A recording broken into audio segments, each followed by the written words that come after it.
was a challenge to try and capture something as iconic as Alcatraz. You know about this. This is arguably the most famous prison in the world, and now you're in it. Just the space, the physicality of it, because it's quite claustrophobic. When modern-day prisons are designed, they really consider not intimidating people or making the spaces, as least stressful as possible. Well, Alcatraz didn't suffer from those restrictions.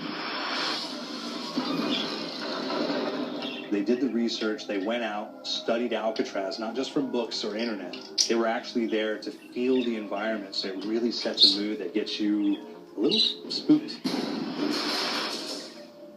Well, we kind of started with the base layout of Alcatraz. The entire island we ended up roughing out in kind of a white box form, and then figuring out what play spaces we wanted to use out of that, what would be the most interesting areas to play in, and the connections between spaces, and spaces that the public doesn't necessarily get to go into. We really did a lot of pushing to really enhance that psychological horror aspect that we're really looking for, and this is a really good opportunity to really tell something special. Like I got stuck right through the gates to hell! This time around, I feel like it's been identified that there are these side missions that you're going to go out and try to accomplish. Al and the rest of the groups put together this escape plan, but the point is to get the parts and assemble this plane so they can get off the island. We did something new for the first time. We have actually contextual music that goes off. So that's the first for zombies. And it's all based around this horror thriller aspect. Every location will have a specific stinger that you hear when you find it, when you discover it, when you start unraveling the story, we start building on the music that you're hearing, and it's really enhancing that experience and going along with it in parallel.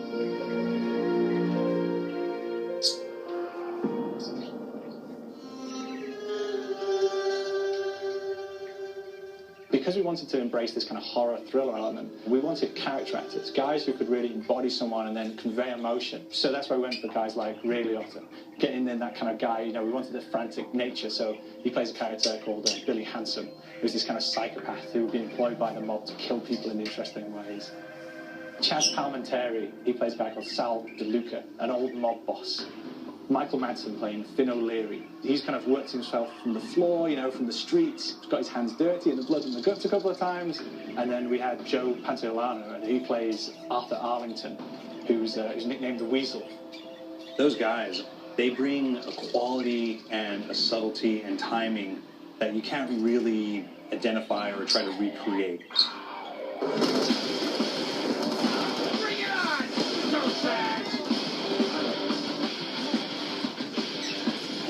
You start off in the afterlife mode, and that's just going to be what's going on. You're going to try to solve the mystery from the second you start. Afterlife, to me, brings a new element, like a new puzzle element. It forces me to think a little bit more, or look for the clues, or kind of think of zombies on a slightly deeper level. You see clues throughout the map that tell you, ooh, perhaps if I'm in the afterlife, I can interact with this object, or there's some puzzle going on here that I need to be in the afterlife. Back east, I whacked a dirty dentist with one of these. Took forever. Alcatraz has a Civil War kind of fort background before it turned into a penitentiary. And so we had this kind of backstory, the idea that the warden would have collected Civil War weaponry. One of them is a blundergat. It's a fictional weapon, but the idea of the combination between a blunderbuss and a Gatling gun. And possibly, there might be a way of upgrading it to a more fantastical weapon that the players may find. You don't gotta go sometime? You just went now. There's one main zombie, one big zombie that's going to come through and wreak havoc on your life. He'll lock down the perk machine, he'll close down the box, so you have to pay to get that open again. So you don't want him to interfere with your process. Now's a good time to pick a fight. It's a fun challenge. It keeps things moving forward. In terms of perks, we have a new perk called Electric Cherry. When you reload, it gives a shock around, which scales over time. Who's asking for it, please fall? There's so much to experience in this map. Every time I play it, there's a new tactic to take, a new experience, a new objective to go for. But there's also this layer of things that we aren't exactly exposing to the players right off the bat and will need to be discovered. So let me go. Is it the calling? We got the undead in there, we've got these historical elements, and these fantastic actors all seem to be at peace with each other in this kind of same world. So it's magical, and our team is incredibly excited by it.